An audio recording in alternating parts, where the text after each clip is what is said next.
চট্টগ্রাম বিশ্ববিদ্যালয়ে অবস্থিত বিজ্ঞান অনুষদ মিজানুস সালাম জামে মসজিদে পবিত্র সালাতুল জুমার নামাজ আদায় করার লক্ষ্যে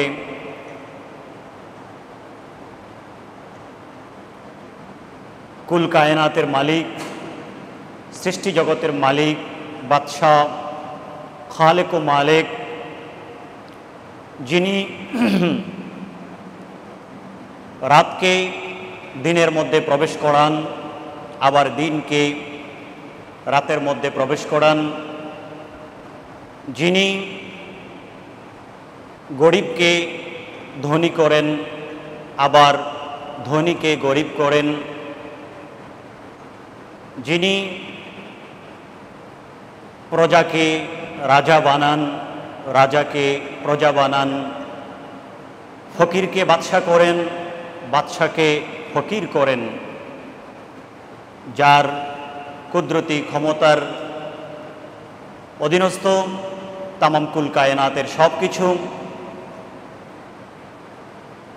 যার ইচ্ছার বাহিরে পৃথিবীতে আজ পর্যন্ত এ সৃষ্টি জগতে কোনো কিছু হয় নাই, এখনো হচ্ছে না, এবং কিয়ামত পর্যন্ত তারপরেও সৃষ্টি জগৎ ভিন্ন জগতে জান্নাতে অথবা জাহান্নামে চিরস্থায়ীভাবে অস্তিত্বে থাকাকালীন সময়েও যার ক্ষমতা একটুও কমবে না, কখনো কমে নাই, সর্বসময়ে সকল মানুষ, সকল জাতি, সকল প্রাণী যার ক্ষমতার অধীনস্থ, যার ইচ্ছা আদেশের বাহিরে এক চুল পরিমাণ, বিন্দু পরিমাণ যাওয়ার কারো শক্তি নেই, সেই মহা ক্ষমতাধর রব্বে করিম, মহাপরাক্রমশালী আল আজিজ রব্বে করিমের দরবারে শুকরিয়া জ্ঞাপন করছি, যিনি আমাদেরকে অত্যন্ত সুন্দর একটি সময়ে, অত্যন্ত ভালো একটি সময়ে, যে সময়ে বাংলাদেশের সকল মানুষ তাদের হৃদয়ে প্রশান্তি খুঁজে পেয়েছে, সকলেই তাদের বাক স্বাধীনতা, কথা বলার স্বাধীনতা, কাজের স্বাধীনতা, সব স্বাধীনতা তারা খুঁজে পেয়েছে, সুন্দর একটি সমাজ গড়ে উঠেছে। রব্বে করিমের দরবারে শুকরিয়া জ্ঞাপন করছি, তিনি যেন এই আনন্দঘন মুহূর্তগুলো আমাদেরকে বেশি বেশি উপভোগ করার তৌফিক দান করেন। এই আনন্দঘন মুহূর্ত, এই আনন্দ, এই শান্তি ছাত্র সমাজ, তরুণ সমাজ, শিক্ষক, শিক্ষার্থী, বাংলাদেশের যত জনতা রয়েছে, আপামর সকল জনতা, সবাই মিলে শিক্ষা প্রতিষ্ঠানে, ব্যবসায়িক প্রতিষ্ঠানে, সমাজে, রাষ্ট্রে, মসজিদে, স্কুলে, মাদ্রাসায়, সব জায়গায় সবাই যেন এই আনন্দগুলো ভাগ করে নিতে পারে সকলের মাঝে, এই শান্তি যেন সকলের মাঝে, সকলের অন্তরের গহীনে পৌঁছে যায়, এই শান্তি যেন সবসময় বিরাজ থাকে। সারা পৃথিবী যেন, শুধু বাংলাদেশ নয়, সারা পৃথিবী যেন, প্রত্যেকটি জায়গায় সবাই যেন আল্লাহ রাব্বুল আলামিনের পক্ষ থেকে গিফটেড উপহার, এই মহাশান্তি সব জায়গায় যেন সকলে সবসময় অনুভব করতে পারে। রব্বে করিম যেন আমাদেরকে সেই মহান শান্তির নীড়ে সবসময় বসবাস করার তৌফিক দান করেন, আল্লাহুম্মা আমিন। যিনি আমাদেরকে সব কিছু দিয়েছেন, যিনি আমাদেরকে নতুন পরিবেশ দিয়েছেন, আমাদেরকে নতুন ইতিহাস দিয়েছেন, আমাদেরকে নতুন করে চিন্তাভাবনার সুযোগ করে দিয়েছেন, সব কিছু আমাদেরকে দিয়েছেন, সেই রব্বে করিমের দরবারে অসংখ্য অগণিত শুকরিয়া আদায় করে আমরা সবাই পড়ে নেই আলহামদুলিল্লাহ।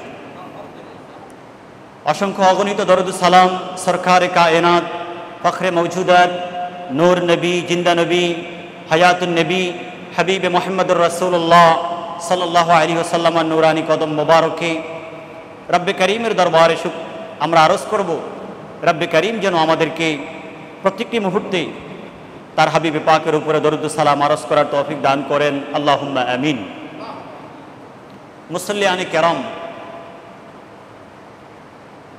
আজকের এই জুমাটি বাংলাদেশের প্রত্যেকটি মসজিদে, প্রায় কয়েক লক্ষ মসজিদ বাংলাদেশে রয়েছে, প্রত্যেকটি মসজিদে প্রত্যেকটি মসজিদ থেকে, প্রত্যেকটি মসজিদের মিম্বর থেকে, প্রত্যেকটি মিম্বর থেকে মসজিদের খতিব যারা রয়েছেন, যারা আলোচনায় রয়েছেন, প্রত্যেকটি জায়গা থেকে আজকে সকলেই প্রাণ ভরে দোয়া করবে, জাতিকে আহ্বান করবে ঐক্যের দিকে, ধর্মীয় ঐক্য,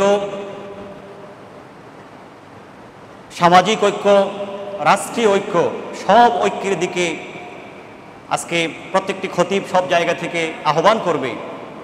এই ঐক্য একমাত্র শান্তিকে নিয়ে আসতে পারে, এই শান্তি যেন সব সময় থাকে, সেই জন্য তারা দোয়া করবে।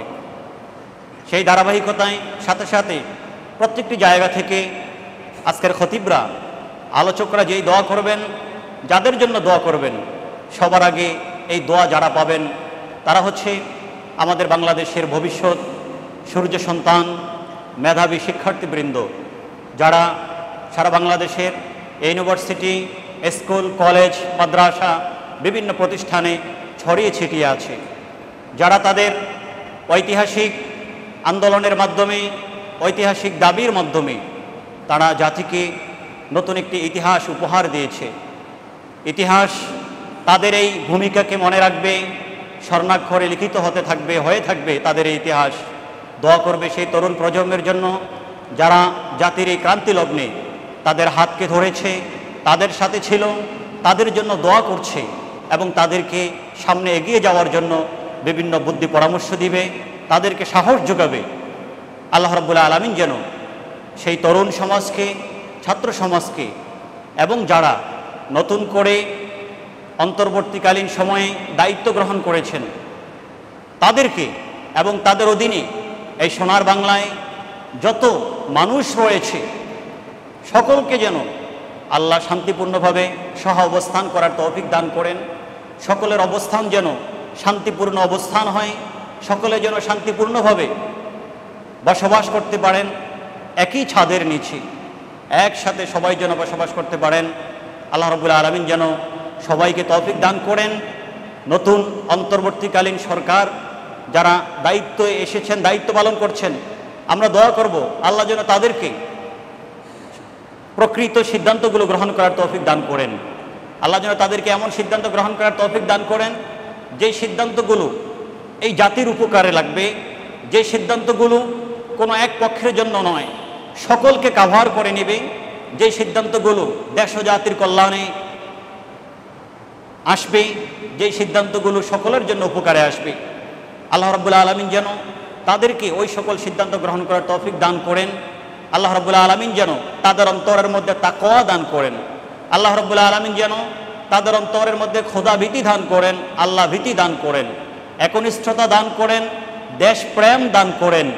আল্লাহ রাব্বুল আলামিন যেন এই দেশকে সুন্দর করে সাজাতে, যারা এই দেশের মুসলমান এবং যারা এই দেশে অমুসলিম, সবাই যেন তাদের ধর্মকে সুন্দর করে স্ব স্থানে থেকে সুন্দর করে দ্বন্দ্ব কলহে নিযুক্ত না হয়ে, লিপ্ত না হয়ে সবাই যেন তাদের ধর্মকে পালন করতে পারে, তাদের ধর্মকে পালন করতে পারে, সবাই সবার মতবাদের জায়গায় থেকে যেন একসাথে এক ছাদের নিচে অবস্থান করতে পারে।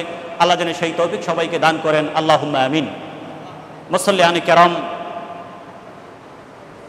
এই মাস সফর মাস, পবিত্র মুহররম মাত্র বিদায় নিয়েছে। সফর মাসের প্রথম দিকে আমরা উপস্থিত হয়েছি। বলা হয় এই সফর মাসের মধ্যেই আকাশ থেকে, আসমান থেকে বিভিন্ন বিপদ আপদ নাজিল হয়ে থাকে। যদিও কেহু কেহু বিষয়টাকে অস্বীকার করেছেন, কিন্তু অনেকেই বিষয়টাকে স্বীকার করে নিয়েছেন। বিশেষ করে আধ্যাত্মিক বিজ্ঞানী যারা, তারা এক বাক্যে সকলে বিষয়টাকে স্বীকার করে নিয়েছেন এবং সেই বিপদ থেকে মুক্তির জন্য বিভিন্ন প্রেসক্রিপশন, বিভিন্ন চিকিৎসা, বিভিন্ন পরামর্শ তারা এই জাতির জন্য, সারা পৃথিবীর মুসলমানদের জন্য তারা রেখে দিয়েছেন। আল্লাহ রাব্বুল আলামিনের দরবারে দোয়া করব, প্রত্যেকটি মাসই বরকতের মাস, প্রত্যেকটি মাসেই আল্লাহ বরকত নাজিল করেন, কিন্তু এক একটি মাসের এক এক ধরনের স্বতন্ত্রতা থাকে, এক এক ধরনের বৈশিষ্ট্য থাকে। রব্বে কারিম যেন আমাদেরকে এই সফর মাসেও আল্লাহ বিপদ আপদ থেকে মুক্তি দান করেন, আমাদেরকে যেন তার রহমতের চাদর দ্বারা, রহমতুল্লিল আলামিন তার প্রিয় হাবিবের রহমতের চাদর দ্বারা আবৃত্তি করে রাখেন, আল্লাহুম্মা আমিন। মুসল্লিয়ানে কেরাম, আমি গত বছরের এই সফর মাসের যে কোনো একটি জুমায় আমি যে বিষয়টি নিয়ে আলোচনা করেছিলাম, প্রেক্ষাপটের দাবি, সময়ের দাবি, সেই বিষয়টি আজকের এই মসজিদে আবার রিপিট করা, সেই বিষয়টি নিয়ে আবার আলোচনা করা, এটা সময়ের দাবি, প্রেক্ষাপটের দাবি, যার কারণে গত বছরের সেই বিষয়টিকে আমি আবার এখানে রিপিট করছি। আল্লাহ রাব্বুল আলামিন যেন এখান থেকে আমাদেরকে শিক্ষা গ্রহণ করার তৌফিক দান করেন, আল্লাহুম্মা আমিন। একটু মহব্বতে সবাই ধরে শরীফ পড়ুন, সালাতুনিয়াম সালামুন ইয়া হাবিবাল্লাহ আলাইকুম সালাতুনিয়াম সালামুন ইয়া হাবিবাল্লাহ আলাইকুম। আমরা গত বছরে এই সময়ে যে বিষয়টি নিয়ে আলোচনা করছিলাম, এখনও যে বিষয়টি নিয়ে আলোচনা করতে যাচ্ছি, বিষয়টি হচ্ছে আত-তাআয়ুশুস সিলমি বাইনাল আদিয়ানি ওয়াস সাকাফাত, যে শান্তিপূর্ণ সহাবস্থান, অর্থাৎ শান্তির মাধ্যমে, শান্তিকে সাথে নিয়ে নিজের মধ্যেই, নিজের ঘরে, সোসাইটিতে, যেই জায়গায় অবস্থান করে সেখানে, নিজের প্রতিষ্ঠানে, মসজিদে, যে যেখানে থাকবে, যে কোনো ধর্মীয় উপসালনায় হোক না কেন, যে কোনো রাষ্ট্র হোক না কেন, বিভিন্ন মতের মানুষগুলো, বিভিন্ন ধারার মানুষগুলো একসাথে একটি ছাদের নিচে শান্তির একটা মালার মধ্যে এক একটি, ওই মালার এক একটি বীজ হয়ে, ওই মালার এক একটি দানা হয়ে, ওই একটি মালার মধ্যে সবাই গঠিত হয়ে থাকবে, সবাই গঠিত হবে, সকলে শান্তিপূর্ণ সহাবস্থান করবে, সকলের অবস্থান হবে শান্তিপূর্ণ। আমার পাশে আমার মতের সাথে যে বিরুদ্ধে, আমার মতের সাথে যে একমত নয়, সে আমার সাথে দাঁড়াবে, আমার সাথে এক ছাদের নিচে অবস্থান করবে। আমার ধর্মের সাথে যার মিল নেই, সে আমার সাথে দাঁড়াবে, আমার সাথে এক ছাদের নিচে অবস্থান করতে পারবে। আমার আকীদার সাথে যার মিল নেই, আমার আমলের সাথে যার মিল নেই, আমার অনেক কিছুর সাথে যার মিল নেই, সে আমার কথাগুলো শুনবে, আমিও তার কথাগুলি শুনব। গণতান্ত্রিক দেশে আপনারা জানেন, সারা পৃথিবী এখন একদিকে প্রবাহিত হচ্ছে। গণতান্ত্রিক সব জায়গায় এই পদ্ধতিতে সারা পৃথিবী, বা বলতে গেলে অধিকাংশ দেশগুলো, অধিকাংশ জায়গায় পরিচালিত হচ্ছে। গণতান্ত্রিক এই সিস্টেম একটাই ধারণ করে, সেটা হচ্ছে দল মত নির্বিশেষে সবাইকে সবার অধিকার পৌঁছে দিতে হবে। সে আমার দলের না, এজন্য আমি তাকে অধিকার দিব না। সে আমার দলের, এজন্য আমি তাকে বেশি দিব। সে আমার আকীদার না, এজন্য আমি তাকে বঞ্চিত করব। সে আমার আকীদার, এজন্য আমি তাকে বেশি দিব। সে মুসলমান, এজন্য আমি তাকে বেশি দিব। সে অমুসলিম, এজন্য আমি তাকে বঞ্চিত করব, এটা না। এটা যেভাবে গণতন্ত্রের স্লোগান, গণতন্ত্রের আগে এই স্লোগান হচ্ছে ইসলামের স্লোগান। ইসলামের নজরে, ইসলামের শাসনে, ইসলামের দৃষ্টিতে সবাই এক। ইসলামের দৃষ্টিতে কোনো তারতম্য নেই। ইসলামের দৃষ্টিতে কোনো মুসলমান দেশে একজন মুসলমান যেরকম শান্তিতে অবস্থান করবে, ঠিক তেমনইভাবে ওই মুসলমান দেশে সংখ্যা লঘু যারা রয়েছেন, উদাহরণস্বরূপ আমাদের দেশে হিন্দু ভাইয়েরাও, তারা সমান শান্তি ভোগ করবে। রাষ্ট্রীয়ভাবে মুসলমানদেরকে যেই শান্তি, যেই নিরাপত্তা দান করা হবে, অমুসলিমদেরকেও সেই নিরাপত্তা তাদেরকে দান করা হবে। রাষ্ট্রীয় সম্পদ মুসলমানরা যেভাবে ভোগ করবে, ঠিক অমুসলিম তারাও ওই রকমভাবে ভোগ করার অধিকার তারা প্রাপ্ত হবে, অধিকারী তারা হবে। কোনোভাবেই কে কোন দলের, কার আকীদা ভালো, কে আমার আকীদার, কে আমার আকীদার না, অধিকারের ক্ষেত্রে কোনোটি বাছাই করা হবে না। সবাইকে সমানভাবে তার অধিকার পৌঁছিয়ে দিতে হবে। এটা গণতন্ত্রের স্লোগান এবং সবার আগে এটা ইসলামের স্লোগান। আর এই স্লোগান আমরা যেখান থেকে পেয়েছি এটা হচ্ছে পবিত্র আল কোরআন, এবং পবিত্র কোরআনের মহান শিক্ষক, সবচেয়ে বড় শিক্ষক হিসেবে এই পৃথিবীর মধ্যে যিনি আগমন করেছেন, সরকারে দো জাহাঁ, ফখরে মওজুদাত, নূর নবী, জিন্দা নবী, হায়াতুন নবী, হাবিবে মোহাম্মদুর রাসূলুল্লাহ সাল্লাল্লাহু আলাইহি সাল্লামের এই স্লোগান, এই আদর্শ তিনি জীবন দিয়ে, প্রাণ দিয়ে, রক্ত দিয়ে এই আদর্শ তিনি বাস্তবায়ন করে গিয়েছেন। বিদায় হজ্জের ভাষণে 10ম হিজরিতে 1,24,000 সাহাবায়ে কেরামকে সামনে নিয়ে তিনি সেই স্লোগানটি দিয়েছেন। সেই আদর্শের পতাকাকে এই জমিনের মধ্যে মজবুতভাবে তিনি গেড়ে গিয়েছেন এবং তিনি উম্মতের সামনে, সকলের সামনে আহ্বান রেখেছেন, শোনো পৃথিবীর মানুষ, লাইসাল ফাদলু লিল আবিয়াদি আলাল আসওয়াদি, কে সুন্দর কে কালো ইসলামের মধ্যে সেই পার্থক্য করা হবে না। যে সুন্দর সে বেশি পাবে, তার অধিকার বেশি, যে কালো তার অধিকার কম। ইসলাম এই বিদায় হজে এটাকে কবর দিয়ে দিয়েছে। ইসলামের মধ্যে এই ধরনের কোনো পার্থক্য নেই। সুন্দর যে সেও এই পৃথিবীতে বসবাস করার অধিকার রাখে, ওই ব্যক্তির মতো আল্লাহ যাকে একেবারে কালো নিগ্রহ করেছেন। সকলের অধিকার সমান, কারো উপরে কারো প্রাধান্য নাই, ইল্লা বিত্তাকওয়া।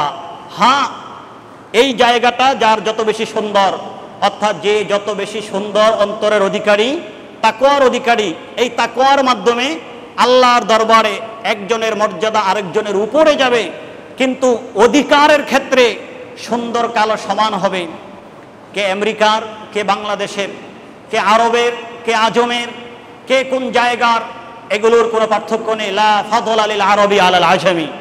সরকারে কায়নাত তার ভাষণের মধ্যে, ঐতিহাসিক ভাষণের মধ্যে এটাও বলেছেন, শোনো, কোনো দেশ কোনো দেশের উপরে প্রাধান্য বিস্তার লাভ করবে না, কোনো গোত্র কোনো গোত্রের উপরে, কোনো বাড়ি কোনো বাড়ির উপরে প্রাধান্য লাভ করবে না। অধিকারের ক্ষেত্রে কুল্লুহুম সাওয়া, পৃথিবীর সকল মানুষগুলো সমান অধিকার লাভ করবে। যেটা মৌলিক অধিকার, সেই মৌলিক অধিকার সকলের জন্য সমান। সরকারে কায়নাত সেই বিধান আমাদেরকে দিয়েছেন বিদায় হজ্জের মধ্যে। সরকারে কায়নাত এটাও বলেছেন, শোনো, যিনি রাজা হবেন, যিনি প্রজা হবেন, যিনি শাসক হবেন, যিনি শাসিত হবেন, মনে রাখবে মৌলিকভাবে একজনের উপরে আরেকজনের প্রাধান্য নেই। কুল্লুহুম সাওয়া, সবাই সমান। রাষ্ট্রীয় পদে থেকে তারা যেই সকল অধিকার মৌলিকভাবে গ্রহণ করবে, ভোগ করবে, একেবারে তৃণমূল পর্যায়ে একেবারে যিনি হতদরিদ্র, সুবিধা বঞ্চিত, ওই ব্যক্তিও মৌলিকভাবে সমান অধিকার ভোগ করবে। অধিকারের মধ্যে কারো পার্থক্য নেই। বিচারের দাঁড়পাল্লায় কাঠগড়ায় যখন দাঁড়াবে, অপরাধী যদি ক্ষমতাশীল কোনো ব্যক্তি হয়, ক্ষমতার অধিকারী কোনো ব্যক্তি হয়, বিচারের কাঠগড়ায় সেই ক্ষমতার অধিকারী ব্যক্তির বিচার যেভাবে হবে, তৃণমূল পর্যায়ে সুবিধা বঞ্চিত যার কোনো পরিচয় নেই, ওই লোকের বিচারও সমান হবে। বিচারের কাঠগড়ায় সবাই সমানভাবে দাঁড়াবে। আপনারা জানেন, বারবার শুনেছেন, সরকারে কায়নাতের দরবারে, সহিহ বুখারীর হাদিস, সরকারে কায়নাতের দরবারে ওই সময়ের মখজুমিয়া, মখজুম একটি গোত্রের নাম, ওই গোত্রের একজন সম্ভ্রান্ত বড় মাপের ওই গোত্রের একজন মহিলার ব্যাপারে সুপারিশ করা হলো। ওই মহিলার অপরাধ ছিল, মহিলা চুরি করেছে। এখন চুরির শাস্তি পবিত্র কোরআন বলে দিয়েছে, আস-সারিকু ওয়াস-সারিকাতু ফাকতাউ আইদিয়াহুমা। পবিত্র কোরআনের বিধান, ইসলামের শাশ্বত বিধান হচ্ছে যে নির্দিষ্ট একটা পরিমাণ ইসলাম বেঁধে দিয়েছে। ওই পরিমাণে যে চুরি করবে তার হাতের এই কবজি পর্যন্ত কেটে দেওয়া হবে।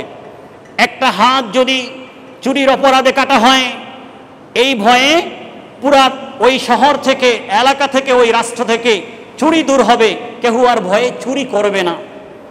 কোরআনে কারীমের মধ্যে এমনইভাবে আল্লাহ বলেছেন, কিসাস হায়াতুয়া উলিল আলবাব, যে আল্লাহ যে কিসাসের বিধান করে দিয়েছেন, হত্যার পরিবর্তে হত্যার পরিশোধ।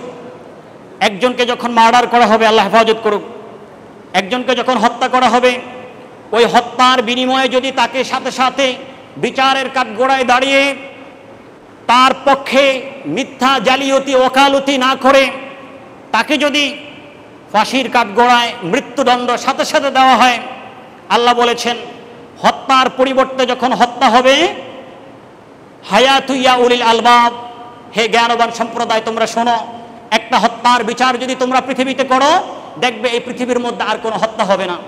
কারণ কোনো সোসাইটিতে, কোনো রাষ্ট্রে, কোনো এলাকায়, কোনো জায়গায় কেউ কাউকে যখন হত্যা করে, সাথে সাথে যারা দায়িত্বশীল তারা যদি ওই হত্যার বিচার, যে হত্যা করেছে তাকে যদি বিচারের আওতায় আনে, সে যেই হোক না কেন, হোক সে রাজা, হোক সে প্রজা, হোক সে বড় দায়িত্বের, হোক সে ছোট দায়িত্বের, হোক ধনী হোক গরিব, হোক সে প্রভাবশালী হোক তার প্রভাব নেই, যেই হোক না কেন, অপরাধীকে যদি তার শাস্তি দেওয়া হয়, সাথে সাথে ওই সমাজে ওই রকম অপরাধ আর দ্বিতীয়বার রিপিট হবে না, ওই সমাজ বেঁচে যাবে, দ্বিতীয়বার আর ওই সমাজের মধ্যে হত্যা হবে না। এই জন্য আল্লাহ রাব্বুল আলামিন বলেছেন মূলত হত্যার প্রতিশোধের মধ্যে, কিসাসের বিধানের মধ্যে তোমাদের জন্য হায়াত আছে। কিভাবে হায়াত আছে, জীবন আছে? জীবন তো গেল, কিন্তু আল্লাহ বললেন জীবন আছে। কিভাবে এটা? এটা এইভাবে, একটা জীবন গিয়েছে, এই একটা জীবন যাওয়ার কারণে বাকি যারা অপরাধী তারা হুঁশিয়ার হয়ে যাবে, না এই সমাজের মধ্যে, এই দেশের মধ্যে আর হত্যাযজ্ঞ করা যাবে না, এই দেশের মধ্যে হত্যাকাণ্ড আর করা যাবে না। কারণ হত্যা করলেই বিচার হচ্ছে, একটা বিচার যদি হয় তাহলে এই দেশ হত্যামুক্ত হয়ে যাবে। কোরআনে কারীমের সেই বিধান, শাশ্বত বিধান, নবী পাকের সেই বিধান আমাদের সামনে রয়েছে। আল্লাহ হাবিবের দরবারে সেই সম্ভ্রান্ত বংশের সম্ভ্রান্ত মহিলার বিচারের জন্য আল্লাহর হাবিবের দরবারে আবেদন করা হলো। আরেকটা পক্ষ আসলেন ওই মহিলার জন্য সুপারিশের জন্য, ওই মহিলার জন্য সুপারিশ করবে। মহিলা হচ্ছে ইমরাতুম মিন আল মাখজুমিয়া, ওই গোত্রের একজন সম্ভ্রান্ত মহিলা। সাহাবায়ে কিরামদের মধ্যে কেউ কেউ পরামর্শ করতে লাগলেন যে আল্লাহর হাবিবের দরবারে কে যাবে সুপারিশ নিয়ে, কে সুপারিশ করবে যে এই মহিলা অপরাধী, কিন্তু সে তো সম্ভ্রান্ত একজন মহিলা, তাকে তো বিচারের কাঠগড়ায় তাকে দাঁড় করানো এটা কেমন হয়?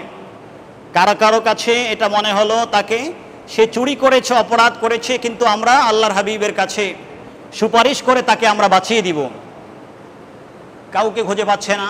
নির্ধারণ করা হলো ওয়াকানা উসামা তুহিব্বু রাসূলিল্লাহি সাল্লাল্লাহু আলাইহি ওয়া আলিহি ওয়াসাল্লামা, হযরত উসামা রাদিয়াল্লাহু তাআলা আনহু তিনি ছিলেন প্রিয় নবী সাল্লাল্লাহু আলাইহি সাল্লামের একেবারেই খুব কাছের মানুষ, মহাব্বতের মানুষ। সবাই বললেন ওসামার কাছে আমরা যাই, সবাই না, যারা ওই মহিলার পক্ষে ছিলেন বললেন আমরা ওসামার কাছে যাই। তার কাছে যদি যাই, সে প্রিয় নবী সাল্লাল্লাহু আলাইহি সাল্লামের দরবারে ওই মহিলার পক্ষে দরখাস্ত করবে, হয়তোবা আল্লাহর হাবিব তাকে শাস্তি থেকে রেহাই দিতে পারেন।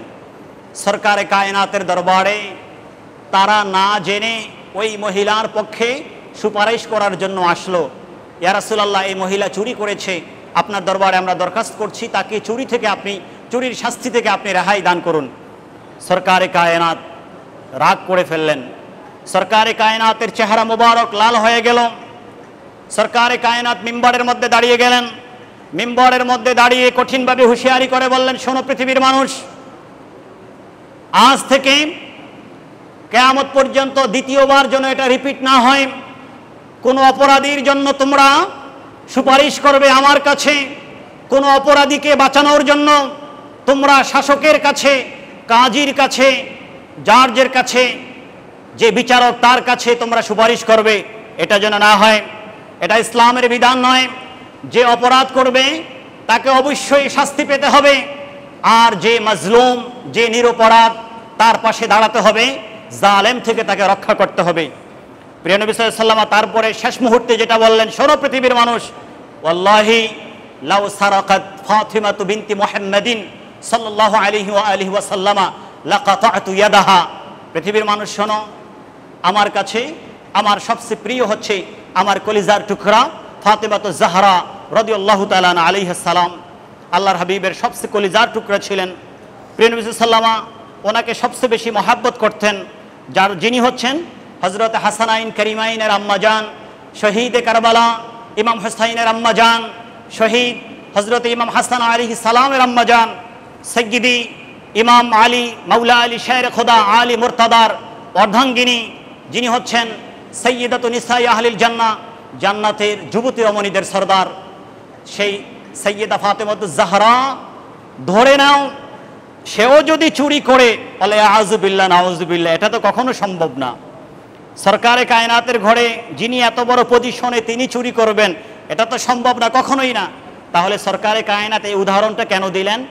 এটা দিলেন যে অপরাধীর শাস্তি কত বড় হওয়া উচিত। অপরাধী যত বড়ই হোক না কেন, যারা শাসক গোষ্ঠী থাকবে, অপরাধী যদি তাদের ঘরের সন্তানও হয়, বরং যে শাসক সেও যদি অপরাধ করে, অপরাধী যে কোনো পর্যায়ের হোক না কেন, সাথে সাথে অপরাধীকে শাস্তির আওতায় আনতে হবে। তাহলে পরবর্তীতে কোনো অপরাধী আর সেই সেম অপরাধকে রিপিট করার সাহস পাবে না, ওই অপরাধের আর পুনরাবৃত্তি হবে না। এই জন্য তিনি বলে দিলেন, পৃথিবীর মানুষ শোনো, আমার ফাতেমাও যদি চুরি করে, তাহলে আমি নবী মুহাম্মদুর রাসূলুল্লাহ সাল্লাল্লাহু আলাইহি সাল্লাম তার হাত কাটতেও বাধ্য হব। সে আমার মেয়ে হয়েও আমার থেকে সে রেহাই পাবে না। সুবহানাল্লাহ। প্রিয় নবী সাল্লাল্লাহু আলাইহি সাল্লাম এত বড় হুঁশিয়ারি দিয়েছেন, ন্যায়ের পক্ষে তিনি আমরণ সংগ্রাম করে গিয়েছেন। তিনি মানুষকে শিখিয়ে দিয়েছেন সকলে কিভাবে একসাথে শান্তিপূর্ণ অবস্থান করতে হবে, সকলে কিভাবে একসাথে এক ছাদের নিচে অবস্থান করবে। প্রিয় নবী সাল্লাল্লাহু আলাইহি সাল্লাম এখানে কাউকে পার্থক্য করেন নাই, এখানে মুসলিম অমুসলিমকে পার্থক্য করেন নাই, রাজা প্রজাকে পার্থক্য করেন নাই। আমি এই জুমাতে এই মসজিদে আরেকদিন বলেছিলাম, আল্লাহ রাব্বুল আলামিন যখন কোরআনে কারীমের আয়াত নাজিল করেছেন, ফালা ওয়া রাব্বিকা লা ইউমিনুনা হাত্তা ইউহাক্কিমুকা ফীমা শাজারা বাইনাহুম ইলা আখিরিল আয়াত, এই আয়াতটা আল্লাহ রাব্বুল আলামিন নাজিল করে বলে দিলেন, হাবিব গো, আপনার প্রভুর কসম করে আমি বলছি, ফালা ওয়া রাব্বিকা লা ইউমিনুন, তারা কখনোই মুসলমান হবে না, তারা নিজেদেরকে মুমিন বলে দাবি করতে পারবে না যতক্ষণ পর্যন্ত হাত্তা ইউহাক্কিমুকা ফীমা শাজারা বাইনাহুম, হে প্রিয় হাবিব সাল্লাল্লাহু আলাইহি ওয়াসাল্লাম, আপনি তাদের মাঝে ঘটে যাওয়া সকল কিছুর বিচার যখন আপনি করবেন, আর আপনার বিচারকে, আপনার সিদ্ধান্তকে, আপনি একজন বিচারক হিসাবে আপনার রায়কে যতক্ষণ পর্যন্ত তারা মেনে না নিবে, ততক্ষণ পর্যন্ত তারা মুসলমান হতে পারবে না। মুসলমান দাবি করলেও আমি আল্লাহ বলছি তারা মুসলমান না, হয়তোবা দাবিতে তারা মুসলমান, তাদের পরনের মধ্যে, তাদের গায়ের মধ্যে ইসলামী পোশাক রয়েছে, বেশভূষা রয়েছে, কিন্তু আল্লাহ বলছেন যে সে মুসলমান না, সে মুমিন না। এই আয়াত আল্লাহ কেন নাজিল করলেন, এটার প্রেক্ষাপট কি আপনারা জানেন। যারা মাদ্রাসায় পড়াশোনা করেন, আপনারা যারা চট্টগ্রাম বিশ্ববিদ্যালয়ে পড়াশোনা করছেন, মুসলমান সন্তান হিসাবে কম বেশি ধর্মীয় নলেজ সকলেরই আছে। এই কোরআনে কারীমকে রব্বে কারীম নাজিল করেছেন 114টি সূরা, এর মধ্যে রয়েছে 6666টি আয়াত এই কোরআনে কারীমের মধ্যে রয়েছে। কোরআনে কারীমের সূরাগুলো প্রায় সূরা বা ছোট্ট ছোট্ট সূরাগুলোকে প্রায় সময় দেখা গিয়েছে একটা প্রেক্ষাপট সৃষ্টি হয়েছে, এখন এটার সমাধান দরকার, একটা সমস্যার সৃষ্টি হয়েছে, এটার সমাধান দরকার। ওই সমাধানের জন্য সাহাবায়ে কেরাম সরকারে কায়নাতের দরবারে আসলেন, আল্লাহর হাবিবের দরবারে আসলেন। আল্লাহ দেখলেন আমার হাবিবের দরবারে সমস্যার সমাধানের জন্য আসছে, এই জন্য আল্লাহ জিবরিলকে পাঠিয়ে কোরআন নাজিল করে হাবিবের কাছে পাঠালেন। হাবিব, আমি যেভাবে জিবরিলকে দিয়ে কোরআন পাঠাচ্ছি, কোরআন নাজিল করছি, এই কোরআনের আলোকে আপনি সমাধান দিয়ে দেন। আল্লাহ রাব্বুল আলামিন এভাবে বিভিন্ন সূরা নাজিল করেছেন প্রেক্ষাপটকে কেন্দ্র করে। আবার কোরআনে কারীমের বিভিন্ন আয়াতকে আল্লাহ প্রেক্ষাপটকে কেন্দ্র করে নাজিল করেছেন। যদিও কোরআনে কারীমের সব সূরা, কোরআনে কারীমের সব আয়াত প্রেক্ষাপট নির্ভর না, প্রেক্ষাপট কেন্দ্রিক না, প্রেক্ষাপটকে কেন্দ্র করে টোটাল কোরআন পৃথিবীতে আসে নাই, নাজিল হয় নাই, বরং অধিকাংশ জায়গা বা অনেক জায়গা প্রেক্ষাপট কেন্দ্রিক। একটা ঘটনা ঘটেছে, এটার সমাধানের জন্য আল্লাহ আয়াত নাজিল করেছেন, সূরা নাজিল করেছেন। তারই ধারাবাহিকতায় একটি ঘটনা ছিল, একজন ইহুদি এবং একজন মুসলিম নামদারি মুনাফিক, নাম হচ্ছে মুসলমান, কিন্তু তার আদর্শের মধ্যে ইসলাম ছিল না, তার আকীদার মধ্যে ইসলাম ছিল না। প্রিয় নবী সাল্লাল্লাহু আলাইহি সাল্লামের দরবারে আসলেন। মুনাফিক পরামর্শ দিয়েছেন যে তারা যাবে সে আব্দুল্লাহ বিন উবাই ইবনে সালুলের কাছে, মুনাফিক সরদারের কাছে বিচারের জন্য ইহুদি বলেছেন যে না, বিচারের জন্য আমরা তোমাদের নবীর কাছে যাব। সুবহানাল্লাহ। ইহুদি এবং মুসলিম দুই জনের মধ্যে যে কোনো একটি বিষয় নিয়ে সমস্যা দেখা দিয়েছে। মুনাফিক বলছিল আব্দুল্লাহ বিন উবাই ইবনে সালুল যে হচ্ছে মুনাফিকদের সরদার, তার কাছে যাবে। দেখেন নামদারি মুসলমান যারা, তাদের কি অবস্থা, নিজের নবীর উপরেও তাদের আস্থা নাই। নবীর উপরেও যদি আস্থা না থাকে, মনে রাখবেন কোরআন সুন্নাহ সব সময় সব যুগে পৃথিবীর মধ্যে শান্তি প্রতিষ্ঠার একমাত্র সার্টিফিকেট, স্থায়ী শান্তি প্রতিষ্ঠা একমাত্র কোরআন সুন্নাহর মাধ্যমে হতে পারে। সেই কোরআন সুন্নাহর আলোকে আমার নবীর আহলে বাইতরা, আওলাদ রাসূলুল্লাহ পথ দেখিয়ে দিয়েছেন, নবী পাকের সাহাবায়ে কেরাম পথ দেখিয়ে দিয়েছেন, এবং যুগ যুগে নবী পাকের আওলাদ রাসূল সাহাবায়ে কেরামদের আদর্শকে আউলিয়া কেরামগণ, যারা হক্কানি আউলিয়া কেরাম, যাদেরকে দেখে লক্ষ লক্ষ মানুষ শান্তি পেয়েছে, ইনসাফ পেয়েছে, ন্যায় বিচার পেয়েছে, যেমন বাগদাদ শরীফের শাহানশাহে বাগদাদ সৈয়দি আব্দুল কাদের জিলানী রহমতুল্লাহ আলাইহি, এবং পাকবারাত উপমহাদেশের খাজা আজমেরি, খাজা গরিব নওয়াজ, শেখ সৈয়দি মহিউদ্দিন, শেখ সৈয়দি মুঈনুদ্দিন সিস্তি রহমতুল্লাহ আলাইহি। আপনাদের চট্টগ্রামের মধ্যে মাইজবান্ডার দরবার শরীফের আউলিয়া কেরামরা রয়েছেন, যাদের কাছে এখন পর্যন্ত মুসলমানও যায়, অমুসলিমরাও যায়। এখনও বাংলাদেশে, সারা পৃথিবীর মধ্যে হক্কানি অনেক আউলিয়া কেরাম যারা আধ্যাত্মিক বিজ্ঞানী অনেকে রয়েছেন। আমরা এটা স্বীকার করি, আউলিয়া কেরাম এই রাস্তা, এই পথটা হচ্ছে একটা শান্তির পথ। তাদের কাছে গিয়ে কেউ অশান্তি পায় নাই। একটা মহল যখন দেখলো এই জায়গায় সব মানুষগুলো যায়, একটা মহল তখন এই ফায়দাকে লুটানোর জন্য তারাও নামে পীর দাবি করে তারা বিভিন্ন জায়গায় সারা পৃথিবীব্যাপী ভণ্ডামির আশ্রয় নিয়েছে, ভণ্ডামি করছে। মনে রাখবেন এই ১৫০০ বছরে কোরআন সুন্নাহ ভিত্তিক আধ্যাত্মিক বিজ্ঞানী যারা, কোরআন সুন্নাহ ভিত্তিক আধ্যাত্মিক চিকিৎসক, আধ্যাত্মিক শিক্ষক যারা, পৃথিবীর সকল মানুষ তাদেরকে মেনে নিচ্ছে, এখন পর্যন্ত নিয়েছে। কিন্তু যারা কোরআন সুন্নাহর বিপরীতে কাজ করে, ওই সকল নামধারী তথাকথিত পীরদেরকে সারা পৃথিবীর কোনো মুসলমান মেনে নেয় না। ঠিক কিনা বলেন? ওই সকল মানুষের সাথে আমরা নাই, ছিল না, এখনো নাই, কিয়ামত পর্যন্ত কেউ থাকবে না। কে সত্যের উপরে রয়েছে, কে সত্যের উপরে নাই, এটার ফয়সালা কোরআন দিবে এবং নবী পাকের সুন্নাহ দিবে। কোরআন এবং সুন্নাহর আলোকে যাদেরকে সঠিক পথে পাওয়া যাবে, মুসলমান তাদের কাছে যাবে, অন্যথায় তাদের কাছে যাওয়া দরকার নেই। এই জন্য শেখ সৈয়দ আব্দুল কাদের জিলানী রহমতুল্লাহ আলাইহি, তিনি এখন থেকে ৯০০ বছর পূর্বে, যিনি সারা পৃথিবীতে ওই সময়ের সবচেয়ে বড় আধ্যাত্মিক বিজ্ঞানী ছিলেন, যার হাত ধরে পৃথিবীর মানুষগুলো শান্তি পেয়েছে, দলে দলে মানুষগুলো ইসলাম ধর্মে প্রবেশ করেছেন। তিনি বলেছেন, পৃথিবীর মানুষ শোনো, কে সৎপথে রয়েছে, কে সৎপথে নাই, এটা চেনার জন্য দুটি উপায়। যে তুমি আল্লাহর রাস্তায় এই পৃথিবীতে তুমি স্বাধীনভাবে চলতে থাকো, তোমার দুই হাতে, এক হাতে বিজানাহাই আল কোরআন ওয়াস সুন্নাহ, এক হাতে কোরআন রয়েছে, আরেক হাতে সুন্নাহ রয়েছে, নবী পাকের আদর্শ রয়েছে। যে আদর্শকে সাহাবায়ে কেরাম, আওলাদে রাসূলগণ, নবী পাকের বংশধরগণ, আউলিয়া কেরাম, ভালো মানুষ যারা, তারা ধারণ করেছেন, যারা ভালো মানুষ তারা ধারণ করেছেন। ওনারা সেই পয়গাম দিয়েছেন, ওনারা সেই পয়গাম মানুষের কাছে তুলে ধরেছেন, মানুষগুলো সেভাবেই চলেছেন। সেই ধারাবাহিকতায় এ পর্যন্ত চলে আসছে। বলছিলাম, সে নামধারী মুসলিম, সে প্রস্তাব দিল আব্দুল্লাহ বিন উবাই ইবনে সালুলের, আর ইহুদি যে সে প্রস্তাব দিল সরকারে কায়নাতের। অথচ ইহুদি প্রস্তাব দেওয়ার দরকার ছিল আব্দুল্লাহ বিন উবাই ইবনে সালুল অথবা ইহুদি কোনো পণ্ডিতের, আর মুসলিম প্রস্তাব দেওয়া দরকার ছিল এই বিচার করবেন সরকারে কায়নাত, কিন্তু উল্টাটা হয়ে গেল। যাই হোক, সর্বশেষে তারা এক হয়ে গেলেন যে ইয়াকদি আলাইনা আন-নবী মুহাম্মদ সাল্লাল্লাহু আলাইহি ওয়াসাল্লাম, আমাদের মাঝে যে সমস্যার সৃষ্টি হয়েছে এই সমস্যার সমাধান করবেন রহমাতুল্লিল আলামিন হাবিবে মুহাম্মদুর রাসূলুল্লাহ সাল্লাল্লাহু আলাইহি ওয়াসাল্লাম। ইহুদি বললেন, তোমাদের নবীর কাছে যাবো, চলো। শেষ পর্যন্ত মুনাফিক মুসলমান আসলেন।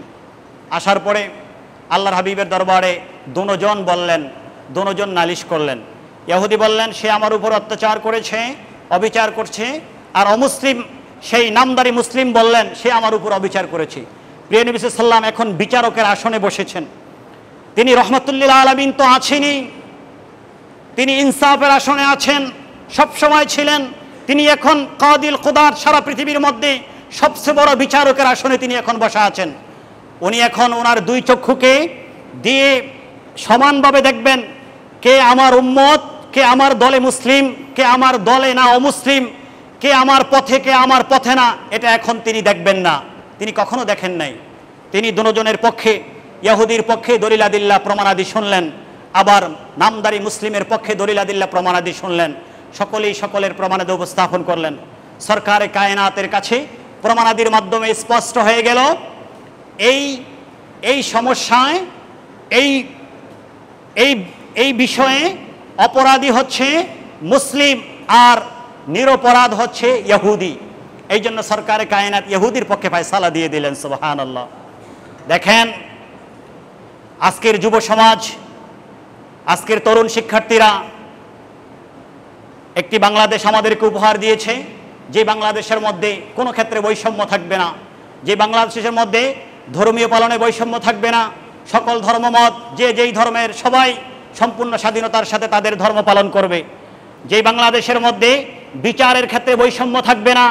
তুমি যেই হও না কেন, তোমার হাতে পাওয়ার রয়েছে, পাওয়ার নেই, তুমি শিক্ষক অথবা তুমি শিক্ষার্থী, তুমি দলপতি অথবা তুমি রাজা অথবা তুমি প্রজা, যেই হোক না কেন, অধিকারের ক্ষেত্রে কোনো বৈষম্য থাকবে না, বিচারের ক্ষেত্রে কোনো বৈষম্য থাকবে না, সব দিকে কোনো বৈষম্য থাকবে না।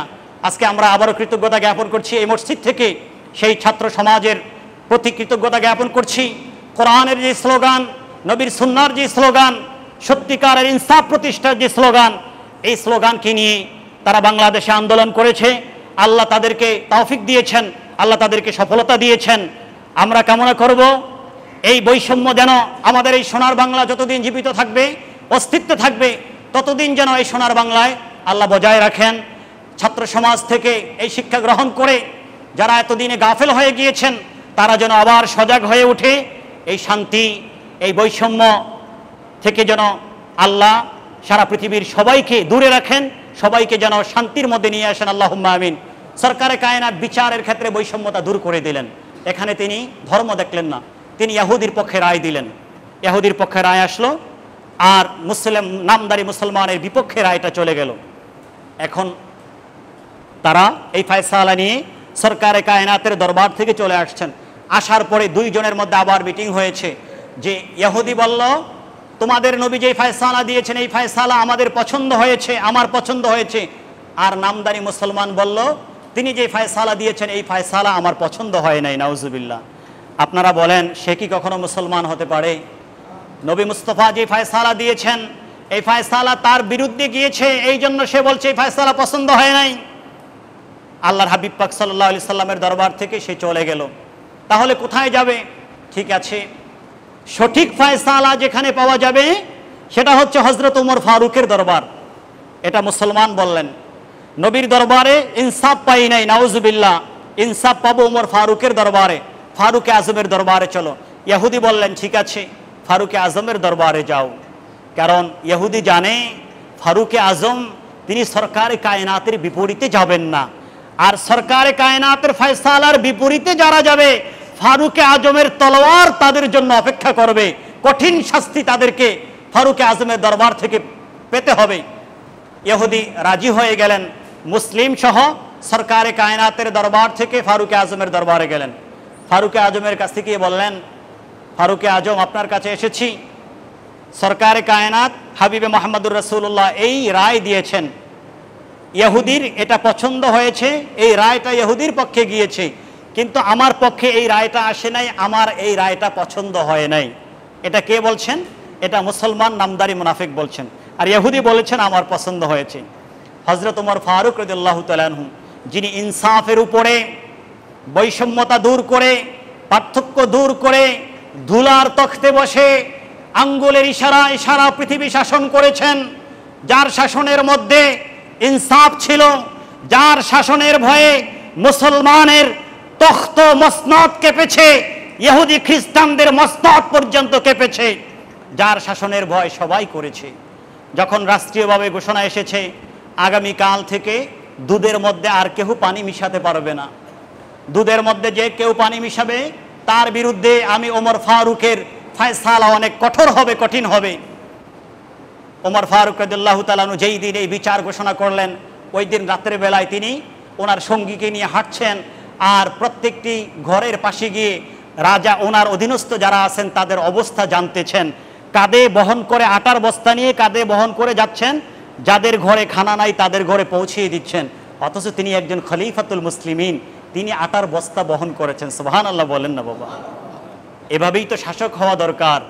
আমার মর্যাদা তো আল্লাহ দিবে। আমি অনেক বড় হয়েছি, আমার কাঁধের মধ্যে আটার বস্তা আসতে অসুবিধা কোথায়? এটার কারণে তো আমার মান সম্মান চলে যাবে না?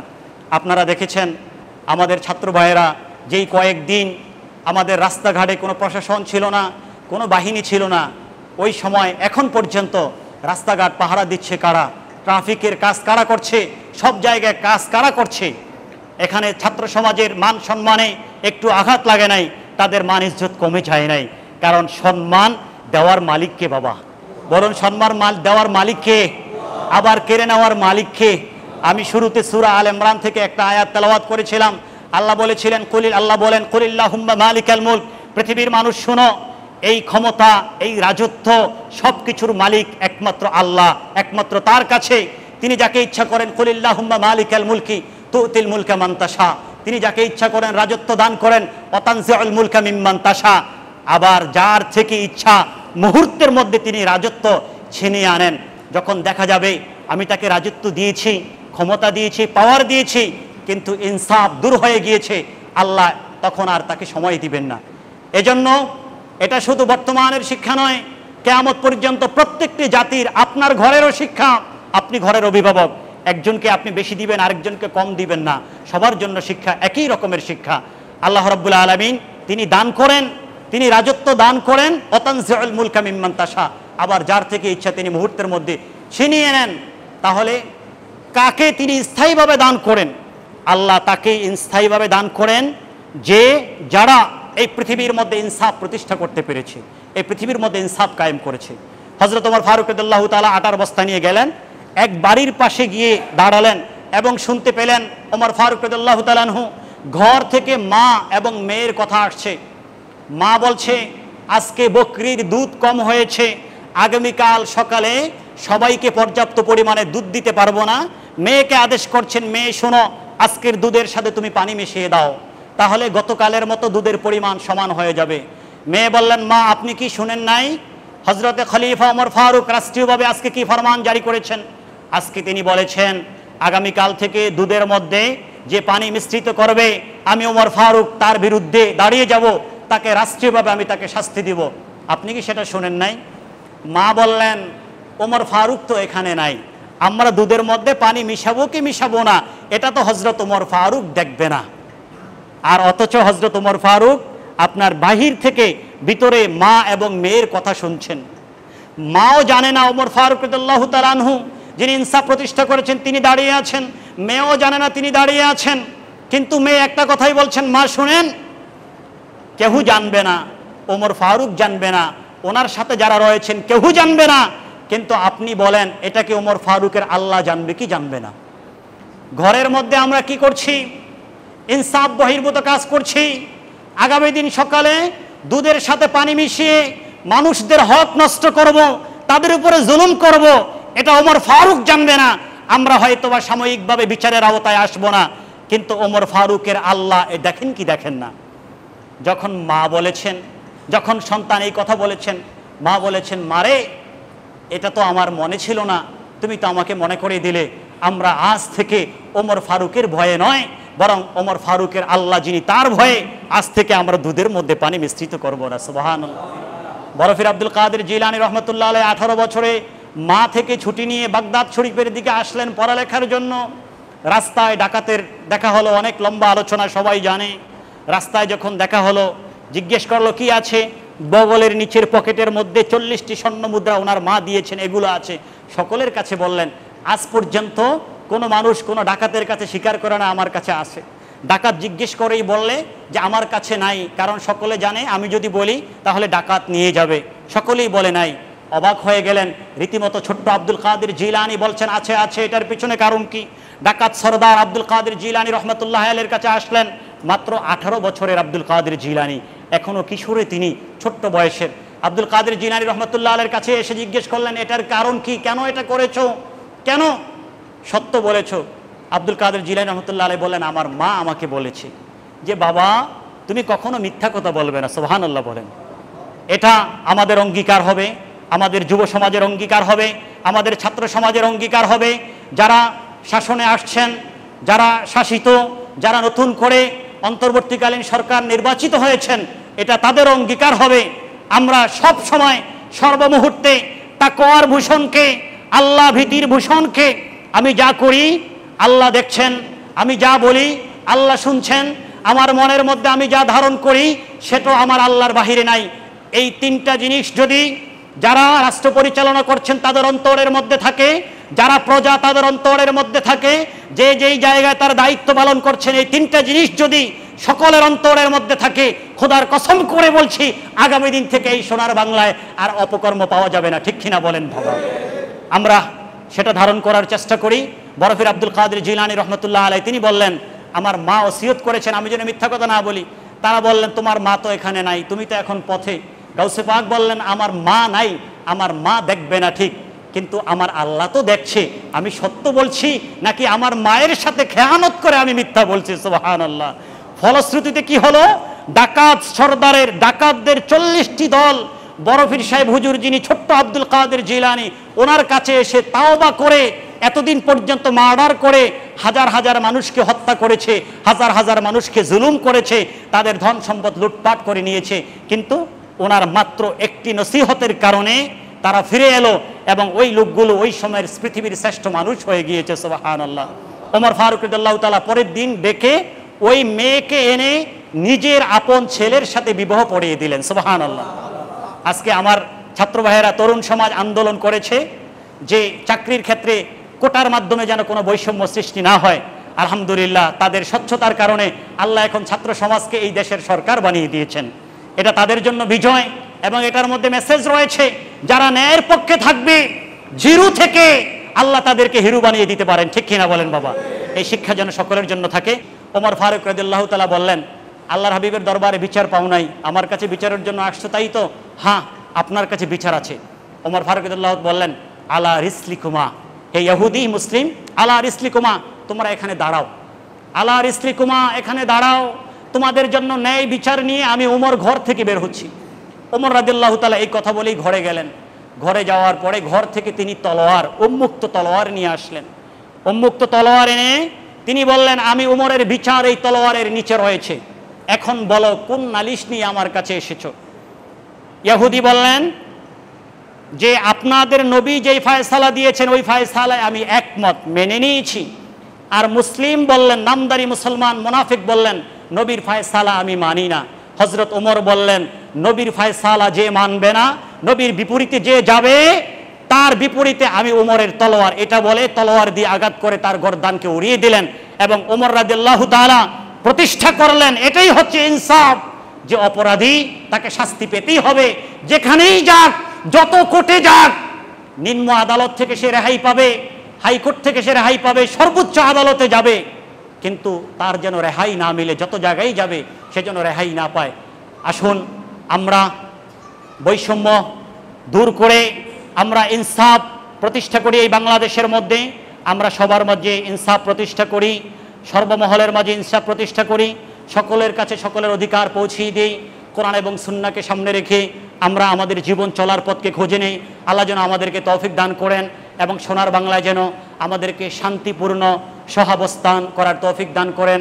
আবারও ছাত্র সমাজের প্রতি কৃতজ্ঞতা জ্ঞাপন করছি, দেশবাসীর প্রতি কৃতজ্ঞতা জ্ঞাপন করছি এবং সবাইকে অনুরোধ করছি আমরা যেন তাকওয়ার পথকে বেছে নেই, আল্লাহর ভয়ের পথকে বেছে নেই।